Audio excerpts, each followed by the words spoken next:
આ કેદારનાથનું જે આખું ભવ્ય મંદિર છે એને ફૂલોથી શણગારવાનું કામ ગુજરાતભરમાંથી 200 જેટલા ગયેલા વોલેન્ટિયરોએ કર્યું છે। નમસ્કાર।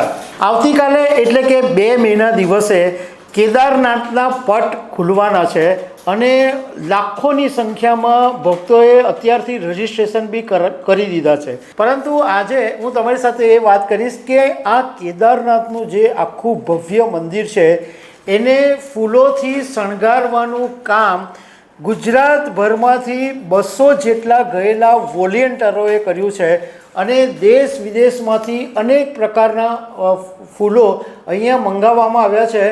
અને તમને જાણીને નવાઈ લાગશે કે આ બધા જે ગુજરાતના વોલેન્ટિયર્સ છે એમણે ફૂલો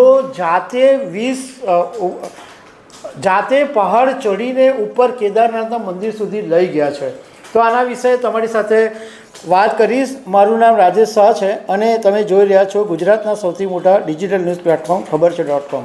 કેદારનાથના દ્વાર ખુલવાના હોય એ વાતની લોકો ઘણા સમયથી રાહ જોઈને બેઠા હોય છે કે ક્યારે કેદારનાથના પટ ખુલશે।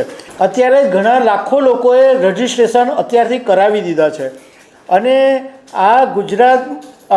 આ કેદારનાથના મંદિર છે એને આખું ફૂલોથી શણગારવા માટે ગુજરાતભરમાંથી 220 જેટલા વોલેન્ટિયરો ત્યાં પહોંચેલા છે અને કેદારનાથના મંદિર છે એમે 45 પ્રકારના અને 10,000 કિલો ફૂલો શણગારમાં ઉપયોગ કરવામાં આવ્યો અને આ બધા ફૂલોની પાછળ ટોટલ ખર્ચો થયો 22 લાખ રૂપિયા। હવે ભારતના 8 રાજ્યોમાંથી આ ફૂલો મંગાવવામાં આવ્યા અને બાકીના જે વિદેશોથી પણ મંગાવવામાં આવ્યા એમાં શ્રીલંકા, થાઈલેન્ડ, નેપાળ આ બધેથી જાતના ફૂલો મંગાવવામાં આવ્યા। જે ગુજરાતભરમાંથી લોકો ગયા છે એમાંથી સુરતના છે, વડોદરાના છે, અમદાવાદના છે, ગાંધીનગરના છે, કેટલાક મુંબઈથી પણ ગયા છે અને 180 લોકોએ આ જવાબદારી ઉપાડી અને જે ફૂલો છે એને 20 કિલોમીટર દૂર પહાડો પર ટ્રેકિંગ કરીને કેદારનાથના મંદિરો સુધી આ ફૂલ પહોંચાડવામાં આવે છે અને 30 અને 1 મે અદ્ભુત શણગાર કરવામાં આવ્યો છે।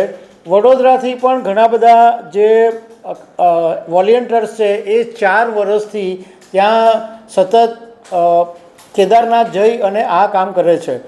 તો દર્શક મિત્રો આવી અનેક વાતો સાથે અમે તમને મળતા રહીશું। Thank you very much.